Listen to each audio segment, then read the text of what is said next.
ஜெர்மனியில் அதிகரித்து வரும் வெப்ப அலைகள் காரணமாக இந்த ஆண்டு இதுவரை சுமார் 10,000 பேர் உயிரிழந்ததாக ராபர்ட் கோச் நிறுவனம் அறிவித்துள்ளது. இது இதுவரை பதிவாகாத மிக அதிக எண்ணிக்கையாகும். வெப்ப அலைகளால் ஏற்படும் மரணங்கள் ஒரு பகுதி மட்டுமே என்று சுற்றுச்சூழல் மருத்துவ நிபுணர்கள் எச்சரிக்கின்றனர். புற்றுநோய், நீரிழிவு, ஆஸ்துமா போன்ற நோய்களும் வெப்பத்தால் தீவிரமடைந்து சுகாதார அமைப்பை பாதிக்கின்றன. மருத்துவமனைகள் மற்றும் முதியோர் இல்லங்களில் போதுமான குளிரூட்டு வசதிகள் இல்லை என்றும், வெப்பத்தை எதிர்கொள்ள உரிய உட்கட்டமைப்பு வசதிகள் போதிய அளவில் செய்யப்படவில்லை என்றும் மருத்துவர்கள் குற்றம் சுமத்துகின்றனர். நகரங்களில் வெப்பத்தை குறைக்க மரங்கள் நடவு செய்தல், பசுமை கூரைகள் மற்றும் சுவர்களை அமைப்பது போன்ற நீண்டகால திட்டங்கள் அவசியமாகியுள்ளதாக நிபுணர்கள் வலியுறுத்துகின்றனர். தொடர் வெப்பம் மற்றும் வறட்சி காரணமாக டாலுப் மற்றும் ஐசார் நதிகளில் நீர்மட்டம் குறைந்து வருவதுடன் நிலத்தடி நீர்மட்டமும் தாழ்ந்து குடிநீர் விநியோகத்தை பாதிக்கிறது.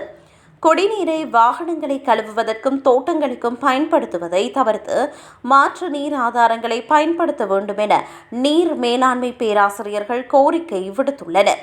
பவேரியாவில் சோடார் நீச்சல் குளத்தில் அரசியல்வாதி ஒருவர் வெளியிட்ட காணொளி சர்ச்சையை ஏற்படுத்திய நிலையில், எதிர்காலத்தில் வெப்ப பாதுகாப்பிற்காக குளிரூட்டி சலுகைகள் மற்றும் உட்கட்டமைப்பு முதலீடுகள் குறித்து ஆலோசிக்கப்பட்டு வருகிறது.